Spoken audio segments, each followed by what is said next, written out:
एक सत्य परमात्मा से ही सुनना है और कोई से भी कोई बात नहीं सुनने की। मुख से सिर्फ ज्ञान रिपीट करने और कराने की। वापस घर जाना है, इसलिए पुराना कखपन देकर अपना बैग पैकेज नई दुनिया के लिए ट्रांसफर कर देने की। सभी को परमात्मा का परिचय मिल जाए, ये सेवा करने की। लिबरेटर परमात्मा की हम आत्माओं के लिए आज की मुरली से शिक्षाएं। द्वापर युग से हम आत्माएं स्वधर्म से विस्मृत हुई देभान में आई, तो आत्मा जो कभी भरपूर थी उसकी भरपूरता में गिरावट आनी शुरू हो जाती है और दाता आत्मा व्यापारी बुद्धि वाली बन जाती है। देती है लेकिन फिर बदले में लेती भी है। यहाँ से आत्मा में मांगने के संस्कार शुरू हो जाते हैं। कलयुग तक पहुँचते आत्मा की शक्ति और घट जाती है और आत्मा कलयुग में बिल्कुल मंगता बन जाती है। मंदिरों में, गुरुद्वारों में, चर्च, मस्जिद, सब जगह परमात्मा के नाम पर मांगते रहते हैं। पूरी तरह आत्मा निर्भर हो जाती है। मान, सम्मान, आदर, सुख, शांति, प्रेम, शक्ति सब कुछ औरों से मांगती है। अनेक उम्मीदें रखती है दूसरों से और जब नहीं पूरी होती है तो दुखी होती है। परमात्मा समझाते हैं कि सभी खाली हैं, इसलिए सब अपनी अपनी रॉयल इच्छाएं लेकर बैठी हैं और उम्मीद करती हैं कि कोई उन्हें पूरा कर देगा। मांगने के संस्कार बहुत पक्के हो गए हैं। परमात्मा पुनः आदि अनादि सर्व प्राप्तियों की स्मृति दिलाकर मांगने के संस्कारों से मुक्त होकर पुनः संपन्न और भरपूर बनने का वरदान दे रहे हैं। मन को परमात्मा में लगाकर मन को भरपूर हम कर सकते हैं। मन की भरपूरता बहुत जरूरी है। मन भरपूर हो तो फिर चाहे स्थूल चीजें न हो तो भी तृप्त रहते हैं, खुश रहते हैं, कभी भी कोई चीज की कमी जीवन में अनुभव नहीं करते हैं। मन जिनका मनमना भव हो जाता है उन्हें ये रूहानी नशा रहता है कि उन्होंने सब कुछ पा लिया और कुछ चाहिए नहीं। वे ऊंची स्वमान की शान में रहते हैं, परमात्मा से भी कुछ नहीं मांगते। मांगने के संस्कार अंश मात्र भी नहीं रह जाते हैं। आत्मा जब परमात्मा की बनकर संपूर्ण पवित्र बन जाती है तो ये संपूर्ण पवित्रता उन्हें सब कुछ उपलब्ध कराती है।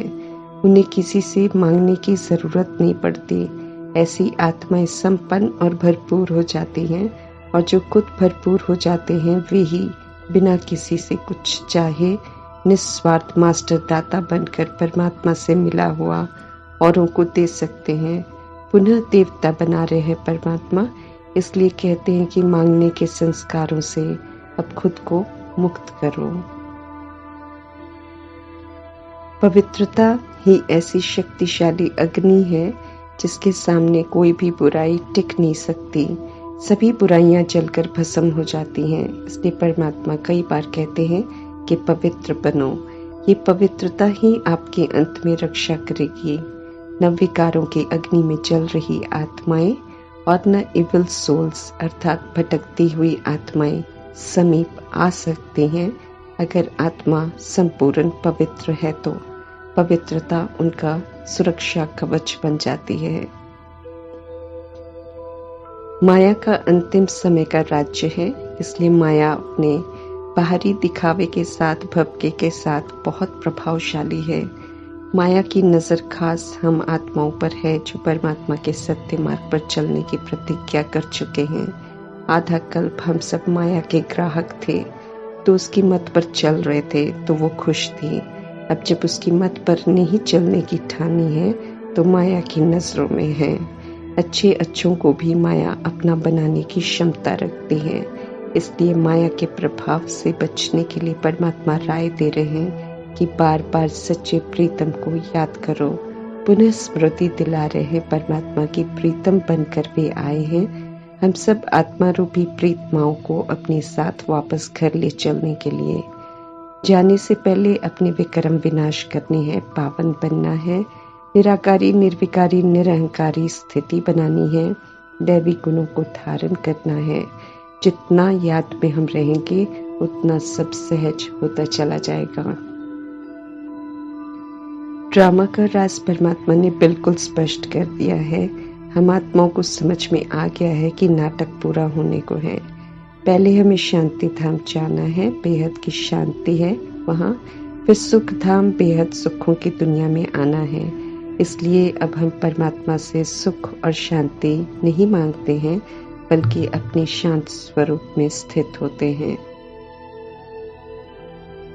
जो अज्ञानता में है या सत्य सुनना नहीं चाहते, उन्हें मालूम नहीं कि वे आत्मा है, उन्हें मालूम नहीं कि उनका स्वधर्म शांत है, उन्हें ड्रामा का राज भी नहीं मालूम, इसलिए वे मन की शांति के लिए इधर उधर भटकते हैं। आत्मा बहुत जन्म अपने स्वधर्म के विपरीत चलकर थक गई है, इसलिए पुनः उसे अपने ओरिजिनल सातों गुण अपनी तरफ खींचते हैं और वो सुख, शांति, प्रेम, आनंद, शक्ति औरों में ढूंढती है। परमात्मा को जानते नहीं है, लेकिन जाने अनजाने उन्हें प्रीतम कहकर पुकारते हैं, क्योंकि दुखी हो गई है आत्मा और उन्हें यकीन भी है कि प्रीतम परमात्मा उनके दुख जरूर दूर करेंगे। आत्मा निर्लेप है, ऐसा शास्त्रों में लिखा है, इसलिए मनुष्य समझते हैं कि खाओ पियो और मौज करो। परमात्मा आकर समझाते हैं कि संकल्प बोलकर हम सभी का लेप छेप आत्मा पर चढ़ता है और आत्मा को उसका हिसाब देना पड़ता है। यही वजह है कि परमात्मा तो हम आत्माओं को कहते हैं कि सोचने से पहले भी सोचो, क्योंकि उसका भी हिसाब देना पड़ता है आत्मा को। हम आत्माएं किसी भी बात में कोई भी मनमानी नहीं कर सकते हैं। श्रीमत के आधार से सोचना, बोलना, कर्म करना हमारे लिए कल्याणकारी है।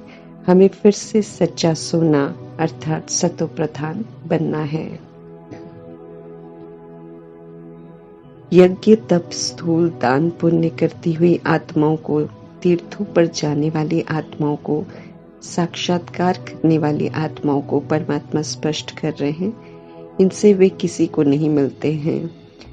जब भक्ति का पाठ पूरा होता है तब परमात्मा स्वयं आकर सत्य बताते हैं। फिर जो जितना पुरुषार्थ करता है, जितना श्रीमत पर चलता है, जितना याद में रहता है, उतना परमात्मा के साथ समीपता का अनुभव करता है।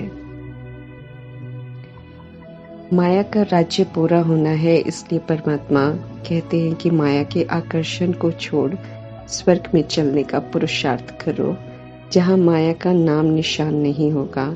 शरीर रूपी कर्मेंद्रियों के द्वारा माया रूपी विकारों पर जीत पानी है।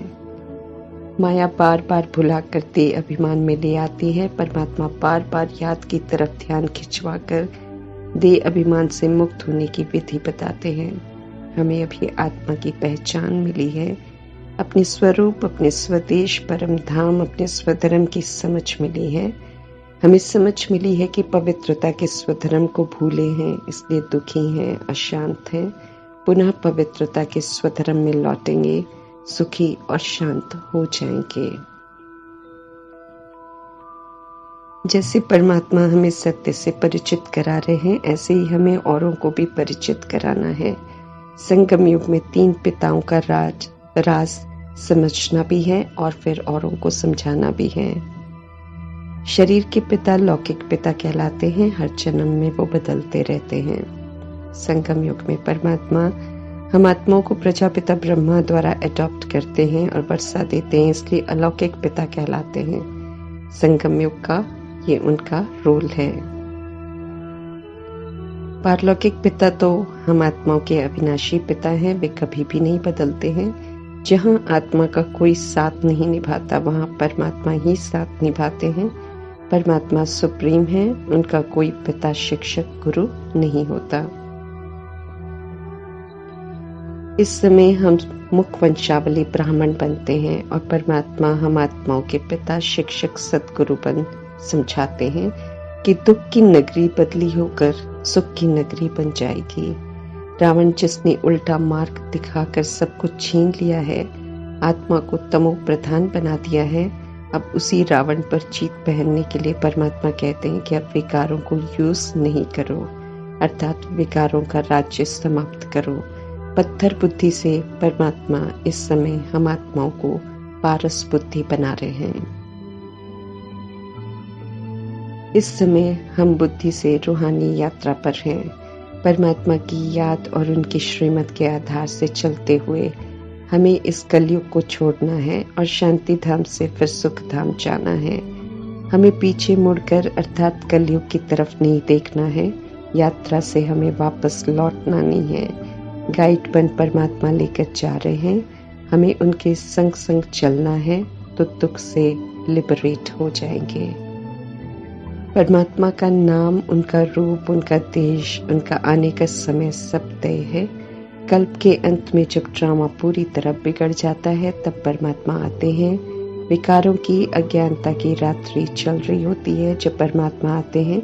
इसलिए सृष्टि पर उनके आगमन को शिव जयंती के साथ शिवरात्रि भी कहते हैं। जब आत्माएं पवित्र अर्थात गोरी होती हैं तो गुणवान कहलाती हैं, और जब अपनी पवित्रता के स्वधर्म के विपरीत चलती हैं तो पतित बन जाती हैं। इसलिए काली, सांवरी, निर्गुण कहलाती हैं। आत्मा को एहसास होता है कि वो निर्गुण है, पतित है, इसलिए जड़ चित्रों के आगे झुकती हैं। परमात्मा सत्य सुनाते हैं, इसलिए अब हमें सिर्फ उनसे सत्य सुनना है और वही सत्य औरों को सुनाना है। ईश्वरीय घर में जाकर इंद्रप्रस्थ मधुबन की भूमि शिव पिता का दरबार है, जहाँ जाकर जो भी अविनाशी प्राप्तियां करना चाहते हैं श्रीमत पर चल प्राप्त कर सकते हैं। परमात्मा हमें बुराइयों से मुक्त कर रहे हैं, इसलिए समझाते हैं कि पुराना जो भी अवगुणों का कखपन है उसे दे दो और अपने लिए पुण्य का खाता जमा करो। दैवी गुणों की धारणा का बैग पैकेज तैयार करो, क्योंकि बिना उसके हम जा नहीं सकते हैं। ज्ञान सरोवर में सदा रहना है। ज्ञान स्नान कर ज्ञान और योग के पंख लगाकर उड़ना सीखना है। बुद्धि का योग परमात्मा से लगा रहे, स्थिति देभान से ऊपर रहे तो हल्के रहेंगे। इस समय परमात्मा पतितों को पावन बनाने का कार्य कर रहे हैं, तो उनके ही संग में रहना है। जितना रहेंगे उतना पतितपने का अंश और वंश जड़ से खत्म होता जाएगा। पवित्रता के सागर परमात्मा की जादूगरी है, जो फिर से स्वर्ग की स्थापना करते हैं और पतित बन गई आत्माओं को युक्ति से पावन बनाते हैं। उनका फरमान है कि देह के अभिमान को छोड़ अब मुझे याद करो, तो अंत में भी याद रहेगी और सद्गति हो जाएगी, अर्थात स्वर्ग के वर्षे के अधिकारी बन जाएंगे। सावधान भी करते हैं परमात्मा कि समय रहते मन को परमात्मा में नहीं लगाएंगे, देह अभिमान नहीं छोड़ेंगे तो सिर पर जो पापों का बोझा है वो उतरेगा नहीं, फिर धर्मराज से बहुत कड़ी सजाएं खानी पड़ेंगी। अभी से बहुत समय की और निरंतर याद चाहिए, तब अंत में याद वाली अवस्था रहेगी। ये परमात्मा हम आत्माओं को बिल्कुल स्पष्ट कर बता रहे हैं, इसलिए याद प्रति विशेष अटेंशन देने की समझ दे रहे हैं। ओम शांति।